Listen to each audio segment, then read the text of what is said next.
Writing a lesson plan might be easier than you think, so no need to panic. In this video, you will learn how to write a lesson plan in easy way. Hi, I am Arun Kumar, teacher educator from Vellalar College of Education for Women, Erode, Tamil Nadu. Let's get ready to start writing.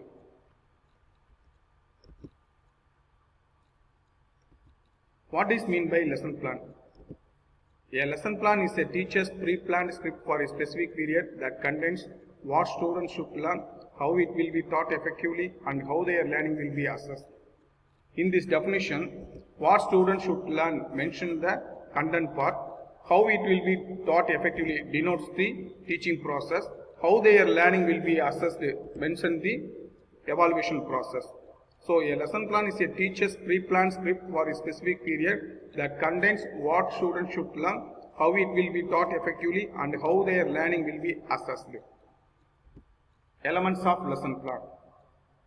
A lesson plan must have the following elements: background details, instructional objectives, teaching aids, motivation activities, explanation, interaction and summing up, homework activities. A good lesson plan must have all these elements properly. This is Tamil Nadu Teachers Education University prescribed lesson plan template. Now we are going to see all the elements in this template. In your lesson plan writing, you first write the background details of the class which you are going to teach. Next, you should write instructional objectives. You know very well what is meant by instructional objectives. It is an expected outcome in the student's behavior from your teaching. Usually, you need to write minimum 4 to 5 instructional objectives. Following that, you write instructional resources required. It means that what are all the teaching aids you are going to use for teaching. Then you should write previous knowledge of the learners. Actually, this part you need to ask questions or doing some activities to capture attention of the students and motivate them ready to learn. All your explanations about content, your interaction with the students and student responses, what you do for assessing students while you taking the class, and your teaching summary, everything should be mentioned in this 4-column lesson plan under the 4 headings: content or concept, specification of behavioral objectives, learning experiences, and evaluation. At last, as a teacher, you need to give some homework activities like assignments, projects or anything for conditioning the learning among the students. It should be mentioned in the follow-up activities parts. Now, I hope you could understand the lesson plan template and what are all the information need to be filled in this template. Now we are going to see how to write a lesson plan through one model lesson plan. This one is a model lesson plan I have written for mathematics subject. You know very well, in lesson plan writing, you first write the background informations. Here you can see name of the student teacher, name of the school, name of the guide teacher, class and section, number of students, subjects, unit, topic, time and date. Everything should be mentioned in your lesson plan. In the name of the student teacher, you write your name. School, which school you are going to do your internship training, you mention it. Name of the guide teacher, teacher who is appointed by the principal or headmaster for mentoring you in your internship school. Class, which standard you are going to teach, and you mention the section. Number of students, total number of students in the class. Subject, Tamil, English, mathematics, science, social science, anything. Unit, which unit you are going to teach, you mention it. Topic, here you need to mention the specific topic from the unit. Time, allotted time for the particular period, and don't forget to mention the date.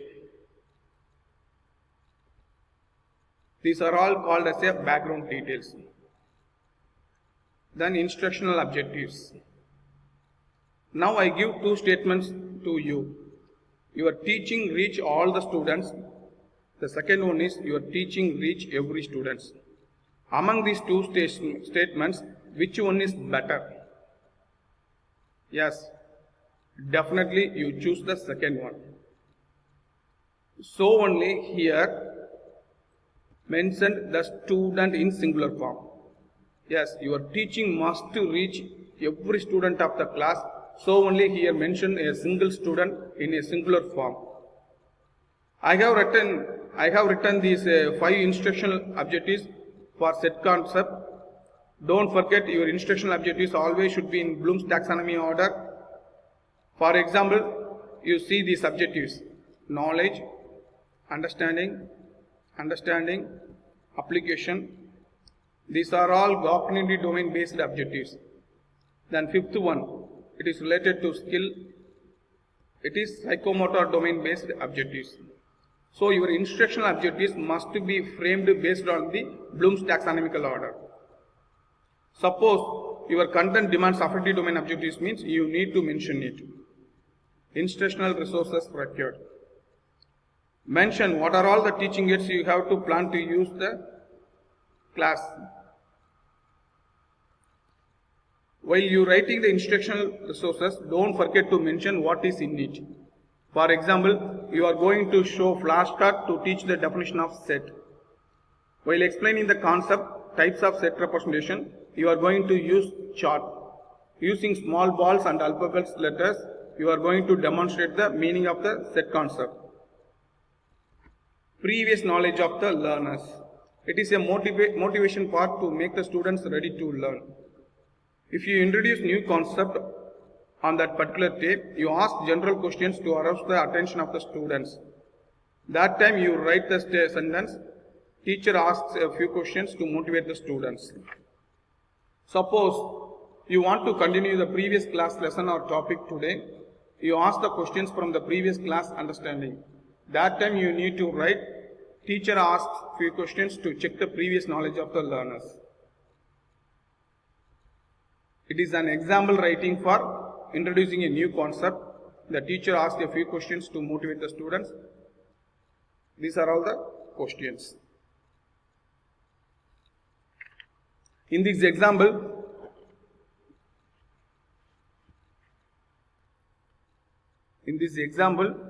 you could understand how to write a previous knowledge of the learner's part for a new concept. After successful writing, background details, instructional objectives, instructional resources required, and the previous learning part, we need to write the entire teaching learning process within the 4-column tables.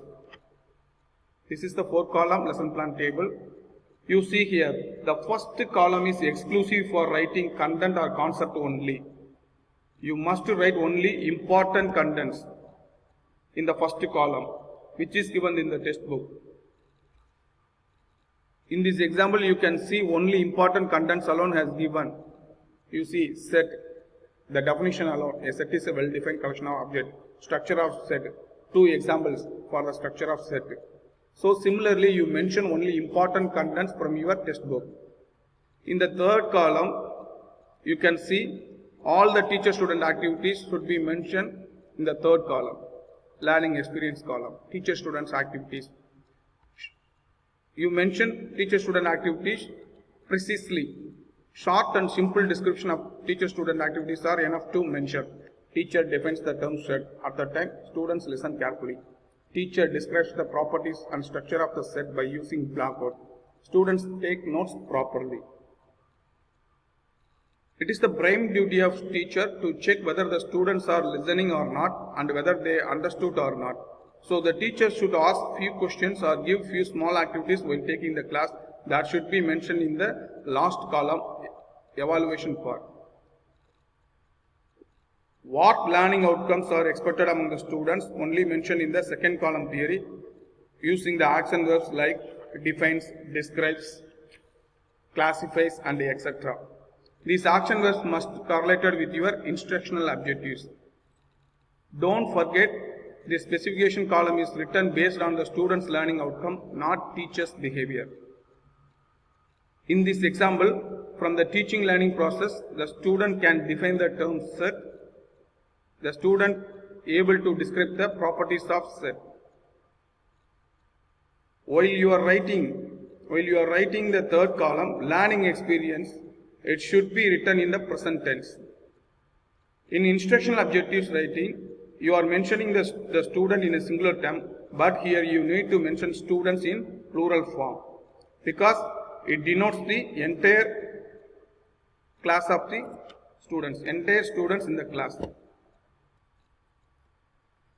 Based on the ideas are given by me, you need to write the entire teaching learning process within this 4-column table. While closing the lecture or teaching, it is the duty of teacher to summarize the content, whatever teaching by him or her in that particular class. So you need to sum up your teaching at last. That time don't write entire content once again in the first column. You simply put the content headings alone. Simply you write the content headings alone, like definition of set, structure of set, representation of set. After summarizing, you ask 2 or 3 questions to check whether the teaching is reaching or not. Your 4-column table writing is over with this step. Now you need to give homework to sustain the learning process. It is going to be mentioned in the follow-up activities part. Usually this activity is given for promote students higher order thinking. Once you finish the follow-up writing, then you write the signature of the student teacher in the right hand side. On the left hand side, you write the signature of the guide teacher. Your lesson plan must be evaluated by your guide teacher before you take the class. In the middle place, you write signature of the teacher educator.